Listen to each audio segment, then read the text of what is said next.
এদিকে 4 দফা দাবিতে হেফাজতে ইসলামের মহাসমাবেশে দেশের প্রত্যন্ত এলাকা থেকে ছুটে এসেছেন নেতাকর্মী ও সমর্থকরা।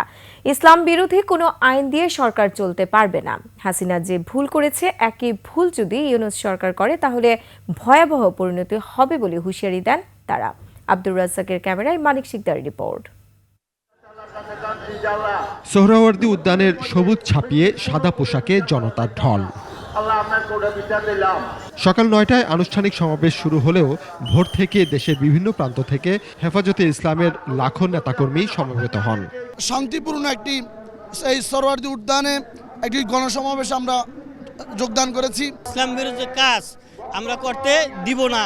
কুরআন বিরোধী নারী নীতি এই বাংলাদেশ থেকে বিলুপ্ত হয়, এটার জন্য আমরা এসেছি। জাতীয় পতাকার পাশাপাশি ফিলিস্তিনের কালেমা খচিত পতাকা নিয়ে 4 দফা দাবির পক্ষে স্লোগানে মুখর হয়ে ওঠে পুরো এলাকা। যখন শেখ হাসিনা ছিল তখন উনি নারী এবং পুরুষকে সমান অধিকার দিয়ে এটা কোরআনের বিরোধিতা করেছে। নারী সংস্কার কমিশনে এমন কিছু নারীরা যুক্ত হয়ে সরকার বরাবর প্রস্তাবনা পেশ করেছে যারা অতীত থেকে ইসলামের বিরুদ্ধাচরণ করে আসছে। কোরআন সুন্নাহ বিরোধী কোনো সংস্কার প্রস্তাব মুসলিম প্রধান দেশের মানুষ মেনে নেবে না বলে জানান সমাবেশে অংশ নেয়ারা। যে ধরনের প্রস্তাবনাগুলো রয়েছে আপত্তিকর, তার মধ্যে একটি হলো যৌনকর্মীদের শ্রমিক হিসেবে স্বীকৃতি প্রদান।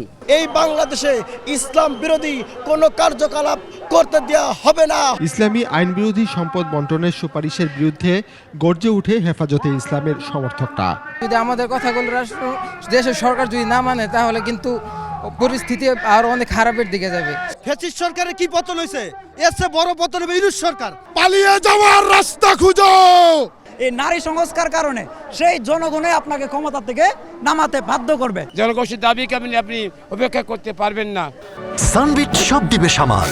সানবিট ম্যাজিক প্রেস ডিশওয়াশিং এর মাথা ঘোরানো সলিউশন। 2013 সালে শাপলা চত্বরের হত্যাকাণ্ডের বিচারের দাবিও উঠে আসে।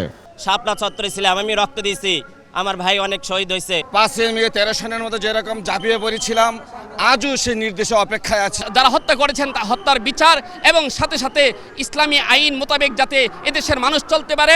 ফিলিস্তিনে গণহত্যা ও ভারতে মুসলিমদের উপর নানা নিপীড়নের প্রতিবাদ জানান মুসল্লিরা। ভারতেও আমাদের মুসলমানদের উপরে নিপীড়ন চলতেছে। ওয়াকফ আইন যদি বাতিল না করা হয়, ভারত অভিমুখে কাসিমের মতো আমরা আবারও যুদ্ধে যেতে চাই। তাদেরকে প্রতিহত করার জন্য যা যা করে আমরা তাই করতে প্রস্তুত আছি। গত 16 বছরে অসংখ্য হত্যার দায়ে আওয়ামী লীগ নিষিদ্ধ ও বিচারের দাবিও জানান তারা। ফ্যাসিবাদী মহিলাদেরকে বিচারের আওতায় আনা হোক। মানিক শিকদার, 21 টেলিভিশন, ঢাকা।